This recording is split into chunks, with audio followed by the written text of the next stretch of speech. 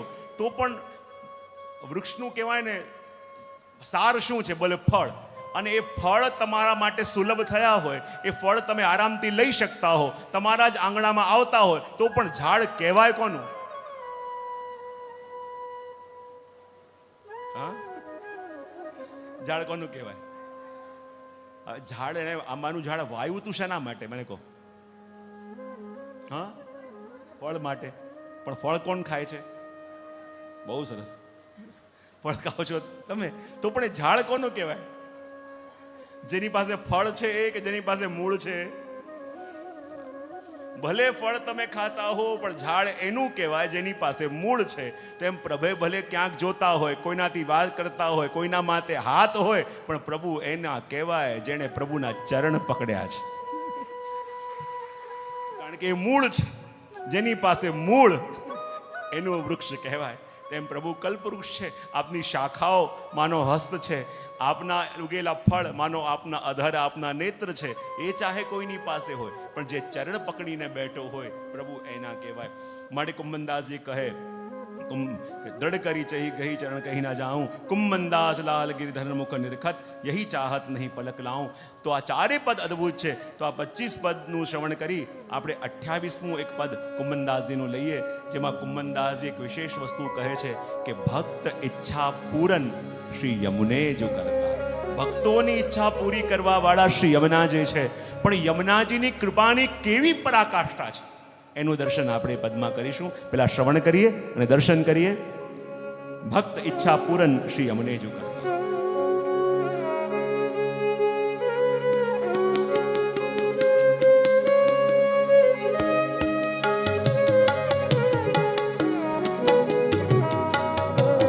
ભક્ત ઈચ્છા પૂરન શ્રી યમુને જો કરતા.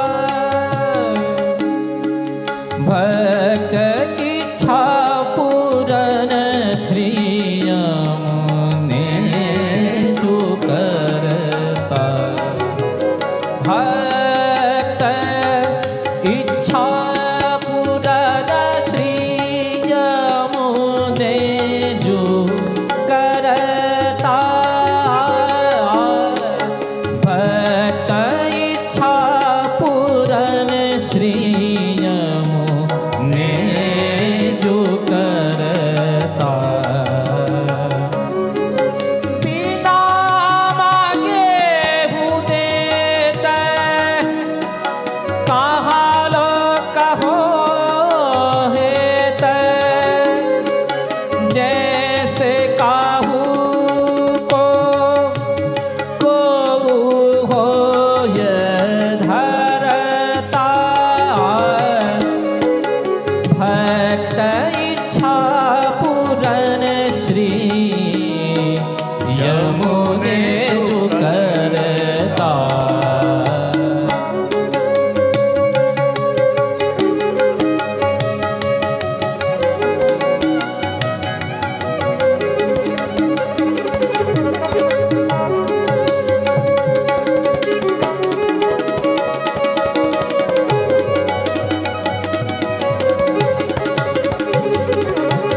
યમુના પુનિન રાસ બ્રજ બરુ લીએ પાસ મદ મંદહાસ કર મન જો હરતા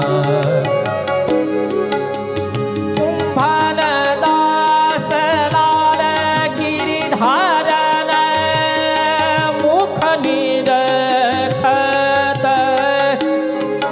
યહી જીય લેખત શ્રી યમુને જુભરતા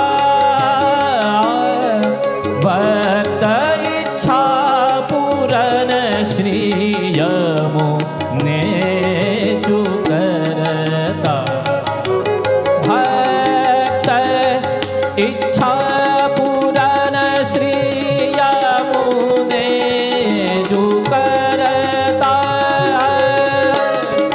ભક્ત ઈચ્છા પૂરન શ્રી ભક્ત ઈચ્છા પૂરન શ્રી ભક્ત ઈચ્છા પૂરન શ્રી યમુને જુકરતા શ્યામ સુંદર શ્રી યમુને મહારાણી જી કી જય શ્યામ સુંદર શ્રી યમુને મહારાણી જી કી જય 28મા પદની અંદર અહીંયા કુંભનદાસજી કહી રહ્યા છે કે ભક્ત ઈચ્છા પૂરન શ્રી યમુને જો કરતા. ભક્તના મનમાં જાગેલી પ્રત્યેક ઈચ્છાઓને જેટલી તત્પરતા પૂરી કરવાની એ ભક્તને હોય છે એના કરતાં પણ વધારે તત્પરતા એ જીવની ઈચ્છા પૂરી કરવાની શ્રી યમુનાજીને હોય છે. અને યમુનાજી એ જીવની ઈચ્છા કઈ રીતે પૂરી કરે છે? જો આ જ પદનું એક તમને પ્રસંગ સંભળાવું. વર્ષો પહેલાનો પ્રસંગ છે. એક ગામની અંદર એક જે ભગવતી રહેતા હતા, શિફ્ટ થયા હતા શહેરમાં, પણ એક જ મનોરથ હતો કે જે ગામથી મારો સંબંધ છે ત્યાં હવેલીમાં મારે એક મોટો ઉત્સવ કરવો છે અને આખા ગામમાં જેટલા પણ વૈષ્ણવો છે એ દરેકને પાતળ લેવડાવી છે, પ્રસાદ લેવડાવવો છે અને આ એક જ મનોરથ છે. આખી જિંદગી આ મનોરથ એમનો રહ્યો. પણ પ્રભુ પણ એવી પરીક્ષા કરતા કે જ્યાં થોડીક વ્યવસ્થા થઈ એવું લાગે અને વિચાર કરે કે હવે એ મનોરથ થઈ જશે, પણ એવી ઘરમાં વિકત્તિ આવી જાય, એવી સંકટ આવી જાય કે બધી રાશિ ખતમ થઈ જાય. એમ કરતાં કરતાં વર્ષો વીતી ગયા. સ્વાસ્થ્ય પણ ખરાબ રહેવા લાગ્યું. એમને લાગ્યું કે આ મનોરથ મારો પૂરો થશે કે કેમ? જેટલી ઈચ્છા કરું છું, ભલે મારું જીવન વ્યતીત થઈ જાય, ભલે હું કંઈ ન કરી શકું, પણ એક જ ઈચ્છા છે કે જે ગામનો હું છું એ ગામમાં મારે હવેલીમાં ઉત્સવ કરવો છે. બાળકોની તપેલી થાય, વૈષ્ણવ મહાપ્રસાદ કણી કાલે તો મને લાગશે કે મારું જીવન ધન્ય થઈ ગયું, મને જીવનમાં બધું મળી ગયું. ચાહે લૌકિક કોઈ સુખ હું મેળવી ન શક્યો, ચાહે લૌકિક ઉપલબ્ધિઓ મેળવી ન શક્યો, પણ એક જ છેલ્લો મારો મનોરથ છે, આ મનોરથ મારો પૂરો થાય. પણ પ્રભુ એવી કસોટી કરી રહ્યા છે કે આ મનોરથ કેમ કરીને પૂરો થશે? ત્યારે વલ્લભકુલના બાળક પાસે ગયા. કૃપાનાથ, આ એક જ મારો છેલ્લો મનોરથ છે કે આ દેહ પડી જાય એનાથી પહેલા આ એક મનોરથ મારો પૂરો થઈ જાય. મને લાગે મારું જીવન ધન્ય થઈ ગયું, મને લાગશે કે મારું જીવન સફળ થઈ ગયું. હું શું કરું કે આ મનોરથ મારો પૂરો થાય? ત્યારે એમણે કહ્યું કે જો આ મનોરથ જીવનમાં શ્રી યમુનાજી કૃપા કરે ત્યારે પૂરો થાય. અને એમણે કુંભનદાસજીના આ પદની એક લાઈન આપી અને કહું, જો આખો દિવસ આ રટન કરજે કે ભક્ત ઈચ્છા પૂરન શ્રી યમુને જો કરતા. શ્રી યમુનાજીનું સ્મરણ કરજો, શ્રી યમુનાજીના એ સ્વરૂપનું ચિંતન કરજો અને આ જ કડી દોહરાતા રહેજો કે ભક્ત ઈચ્છા પૂરન શ્રી યમુને જો કરતા, ભક્ત ઈચ્છા પૂરન શ્રી યમુને જો કરતા. અને થોડોક સમય વ્યતીત થયો હશે અને અચાનક સવારે સવારે એ વૈષ્ણવ ગામમાં હવેલીમાં આવ્યા. એ વલ્લભકુલના બાળક પાસે ને કહે, જયરાજ, આપની કૃપાથી શ્રી યમુનાજી કૃપા કરી, મારી એવી સગવડ થઈ ગઈ છે, પણ મારી પાસે સમય નથી, મારે આજે જ એ મનોરથ કરવો છે અને આજે તપેલી પણ થાય, આજે જ બધા વૈષ્ણવોને મહાપ્રસાદ લેવામાં આવે. એ વલ્લભકુલ બાળક કહેવા લાગે, આટલી જલ્દી બધી વ્યવસ્થાઓ કેમ થશે? આટલી જલ્દી સૂચનાઓ કેમ અપાશે? જે કંઈ પણ કરો, હવે મારી પાસે સમય નથી અને આખા જીવનનો, આખી જિંદગીનો આ મનોરથ મારો છે. પ્રભુ, આ મનોરથ મનમાં ન રહી જાય, કેમ કરીને આપ પૂર્ણ કરો આપ. મેં કહું, ઠીક છે. અને પોતે જાણતા હતા કે કેટલો તાપ આના મનમાં હતો કે આ મનોરથ થાય અને કહી રહ્યો છે કે મારી પાસે સમય નથી. અંદર સૂચનાઓ આપવામાં આવી, ગામમાં છોકરાઓને દોડાવવામાં આવ્યા કે બધાને સૂચના આપો કે આજે મનોરથ છે અને આ વૈષ્ણવનો છે. અને ગામના બધા વૈષ્ણવ જાણતા હતા કે આના જીવનનો એક જ મનોરથ છે અને એ મનોરથ આજે પૂર્ણ થવા જઈ રહ્યો છે. અને કહેવાય આસપાસના ગામથી એટલા બધા વૈષ્ણવ ઉમટ્યા અને કહેવાય જ્યારે દર્શન ખુલ્યા પલના નંદ મહોત્સવના, અને નંદ મહોત્સવમાં વૈષ્ણવ એટલા નાચ્યા છે, આંખમાંથી આંસુ સરતા જાય. શ્રી યમુનાજીના ચિત્રને વંદન કરતા જાય કે માં આપની કૃપાથી આ મનોરથ થઈ રહ્યો છે. અને બધા જુએ, બધાને લાગે કે જુઓ તો ખરા વૈષ્ણવ એમની શું દશા છે અને કેમ ના હોય. આખી જિંદગી એમનો મનોરથ હતો આ કે ગામમાં ઉત્સવ કરે, આખા વૈષ્ણવને બોલાવે, આવો સુંદર ઉત્સવ થાય. જ્યારે રાજભોગ પછી પાતળ લેવાનો સમય આવ્યો, એકને પોતે પીરસવા આવ્યા અને આગ્રહ કરીને, અને તમે તો જાણો છો કેટલા વર્ષોનો મારો મનોરથ છે, તમારે મહાપ્રસાદ લેવો પડશે. કણિકા પ્રસાદ બધાને લેવડાયો અને પછી પોતે જ બધાની પાતળ પણ ઉઠાવી. એમ કરીને સાંજે પણ ઉત્સવ થયો. ને જ્યારે સાંજના મનોરથ પછી ઉપરનો ઓઢાવવાનો હતો, એ મહારાજશ્રી કહ્યું કે વૈષ્ણવ જે મનોરથી જેને બોલાવો એને ઉપરનો ઓઢાવવાનો છે. ને જ્યારે બહાર એને બોલાવવા ગયા તો એ વૈષ્ણવ ક્યાંય દેખાય નહીં. કહે જેજી ક્યાંય દેખાતા નથી. બોલે જાય ક્યાં? બોલે બહાર બગીચો છે ત્યાં જોઈ આવ. ત્યાં જોવા ગયા તોય આ વૈષ્ણવ ક્યાંય ન દેખાય. બધા કહેવા લાગ્યા કે વૈષ્ણવ ક્યાંક જતા ના રહ્યા હોય પાછા એમના શહેરમાં. મહારાજશ્રી કે એમને આટલો મોટો ઉત્સવ કર્યો અને અમને કીધા વિના, મળ્યા વિના તો ગમે તેવું કાર્ય હોય ન જાય, છતાં તમે બસ સ્ટેન્ડ છે, અહીંયા રેલવે સ્ટેશન છે, ત્યાં જઈને જોઈ આવો. બધા છોકરાઓ ભાગતા ગયા અને ત્યાં ગોતવાનો પ્રયત્ન કર્યો પણ ક્યાંય એ દેખાયા નહીં. એમ કરતા હવે રાત થવા લાગી એટલે બધાને ચિંતા થઈ કે કંઈક થઈ ના ગયું હોય, ક્યાંક નીકળી ગયા, કોઈ વિપત્તિ પડી હોય, જાણવું તો પડે, શું કરીએ? તો મહારાજશ્રીને વિચાર આવ્યો, કરું એમના ઘરે ફોન કરું અને એમના પત્નીને પૂછું કે એ ઘરે તો નથી આવી ગયા. એમ વિચાર કરીએ મહારાજશ્રી એમના પત્નીને ફોન કર્યો અને કહ્યું કે વૈષ્ણવ આજ સવારથી આવ્યા હતા, આટલો મોટો ઉત્સવ કર્યો અને અમને આનંદ છે કે જે આટલા વર્ષોનો એમનો મનોરથ હતો આજે શ્રી યમુનાજીએ કેવો સુંદર રીતે પૂર્ણ કર્યો, પણ એ દેખાતા નથી. શું એ ઘરે આવી ગયા છે? અને આ જ્યારે સાંભળ્યું એના પત્ની ધ્રુસકે રડવા લાગ્યા. મહારાજશ્રીને ચિંતા થઈ કે આ શું થયું, કેમ રડી રહ્યા છે? એમણે કહ્યું સવારથી અહીંયા હતા, શું એ ઘરે પાછા આવી ગયા છે? ત્યારે એના પત્ની કહ્યું, જે આપ શું કહી રહ્યા છો કે મારા પતિ સવારે આવ્યા હતા અને આખો દિવસ ત્યાં ઉત્સવ કર્યો? બોલે હા, અને હું નહીં, ગામના બધા વૈષ્ણવ સાક્ષી છે કે આવો સુંદર ઉત્સવ, આવો સુંદર મનોરથ આજે અહીંયા થયો અને યમુનાજી એમનો મનોરથ જે વર્ષોનો હતો એ પૂર્ણ કર્યો. ને ત્યારે એમના પત્ની ધ્રુસકે રડવા લાગ્યા. મહારાજશ્રી કે શું થયું? ત્યારે એમના પત્ની બોલ્યા, જે આપ કહી રહ્યા છો કે આજે એમણે આવીને એમનો વર્ષોનો મનોરથ પૂર્ણ કર્યો, પણ જે હું શું બતાવું, એમના લીલામાં પધારે આજે 16મો દિવસ થયો છે. મહારાજ કે શું વાત કરો છો? એમને પહોંચે 16 દિવસ થઈ ગયા તો આજે કેમ કરીને આવ્યા? જે જ્યારે એમનો છેલ્લો સમય હતો અને એમણે કહ્યું કે પ્રભુ મારો એ મનોરથ પૂરો ન થઈ શક્યો અને ઘરના બધા લોકો આવેલા હતા. એમણે કહ્યું મારે કોઈનાથી કઈ વાત કરવી નથી, મારા નેત્રોની સામે શ્રી યમુનાજીનું ચિત્ર લગાવી દો. અને જ્યાં શ્રી યમુનાજીનું ચિત્ર પધરાવવામાં આવ્યું અને બસ છેલ્લે બીજું કંઈ ના કર્યું, શ્રી યમુનાજીના દર્શન કરતા આ જ પંક્તિનું રટન કરતા રહ્યા કે ભક્ત ઈચ્છા પૂરન શ્રી યમુનેજુ કરતા, ભક્ત ઈચ્છા પૂરન શ્રી યમુનેજુ કરતા. અને યમુનાજી કેવી કૃપા કરી, આ દેહથી મનોરથ પૂરો ન થઈ શક્યો તો આ દેહના ત્યાગ કર્યા પછી પણ એક અલૌકિક દેહ આપીને એમનો મનોરથ સિદ્ધ કરાવી દીધો. આવી કૃપા શ્રી યમુનાજી સિવાય બીજું કોણ કરી શકે? આવી કૃપા શ્રી યમુનાજી સિવાય બીજું કોણ કરે કે આ દેહ સાથ ન આપે તો પણ અલૌકિક દેહનું સંપાદન કરીને નૂતન દેહ આપીને વૈષ્ણવનો મનોરથ પૂરો કરાવી દે. અને એટલે તો કહ્યું ભક્ત ઈચ્છા પૂરન શ્રી યમુનેજુ કરતા, કે જેવી રીતે એક ભક્તોની ઈચ્છા શ્રી યમુનાજી પૂરી કરે એવું તો આ જગતમાં કોણ કરી શકે? અરે માં પણ માંગ્યા વિના ના આપે, પણ આ યમુનાજી તો એવી માં છે કે ભક્તને માંગવાની જરૂર પણ ન પડે, મનમાં વિચાર આવે અને શ્રી યમુનાજી પૂરું કરી દે. એવી કૃપા કરવા વાળા આપણા શ્રી યમુનાજી છે. માટે તો કહે કે ભક્ત ઈચ્છા પૂરન શ્રી યમુનેજુ કરતા, બિના માંગે હું દેત કહા લો કહો હે. કુંભનદાસજી કહે કે માં પણ જ્યારે બાળક આવીને કંઈક માંગે તો એને આપે, પણ આ યમુનાજી તો એવી આપણી અલૌકિક માં છે કે ભક્તને માંગવાની જરૂર પણ ન પડે, બિના માંગે હું દેત, કે માંગ્યા એ પહેલા યમુનાજી આપી દે. વિચાર કરો આ કેવો પ્રેમ ભક્તો માટે. શ્રી યમુનાજીના અંદર હશે, કેવો અલૌકિક પ્રેમ શ્રી યમુનાજીના મનમાં હશે. માટે કહું, બિના માંગે હું દેત, કહા લો કહો હેત, જૈસે કાહુ કો કોઈ હોય ધરતા.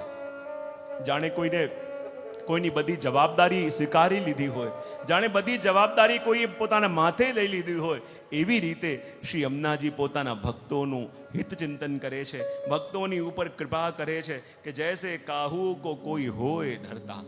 જેમ કોઈ અબોધ બાળક હોય, બોલી શકતો ન હોય, ચાલી શકતો ન હોય, પણ એના આશ્રયની જવાબદારી જેણે લઈ લીધી છે, એને બોલતા નથી આવડતું તો પણ એની માં જાણે છે કે આને શું જોઈએ છે.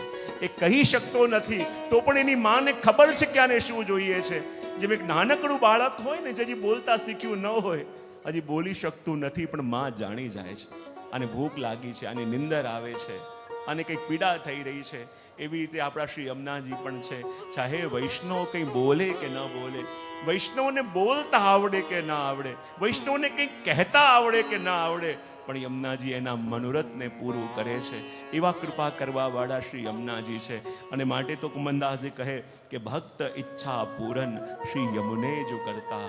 ભક્તોની ઈચ્છા, એટલે કિશોરીબાઈને આખો યમુનાષ્ટક પણ નહોતું આવડતું, ખાલી અડધો શ્લોક આવડતો હતો. અને તો પણ શ્રી યમુનાજી કે જેની આપણે સેવા કરવી જોઈએ, પણ જ્યારે ભક્ત પુકારે છે તો એ ભક્તની સેવા કરવા માટે પણ શ્રી યમુનાજી સ્વયં આવે. એવી કૃપા મહારાણી મા સિવાય કોણ કરે? એવી કૃપા શ્રી યમુનાજી સિવાય આ જગતમાં કોણ કરી શકે કે જે ભક્તો એમની સેવા કરવી જોઈએ અને પોતે આવીને પોતાના ભક્તોની ટહેલ કરે, પોતાના ભક્તોની સેવા કરે. એ કૃપા શ્રી યમુનાજી સિવાય કોણ કરે? અને એટલા માટે તો કહ્યું કે ભક્ત ઈચ્છા પૂરન શ્રી યમુને જ કરતા. બિના માંગે હું દેત, કહા લો કહો હેત. અને વગર માંગે, ભક્તના મનમાં ખાલી વિચાર આવે ને તો એ વિચારને પણ શ્રી યમુનાજી સિદ્ધ કરે છે. બિના માંગે હું દેત, જૈસે કાહુ કો કોઈ હોય ધરતા. અને જેમ કુમનદાસજીના મનમાં આ ચોથા પદની અંદર પ્રભુના રાસના દર્શન, મેં કહ્યું ને કે રાસના દર્શનની ઈચ્છા થઈ અને પ્રભુએ એ લીલા ત્યાં પ્રગટ કરીને બતાવી. એનું વર્ણન કુમનદાસજી કહે છે, શ્રી યમુના પુલીન રાસ. પરિકર સાથે દર્શન કરવાની ઈચ્છા થઈ, માટે વ્રજ વધુ લીએ પાસ. મંદ મંદ હાસ કરત મન જો હરતા. એવા પ્રભુની એ પ્રગટ લીલાના દર્શન કુમનદાસજીને શ્રી યમુનાજીની કૃપાથી થઈ રહ્યા છે.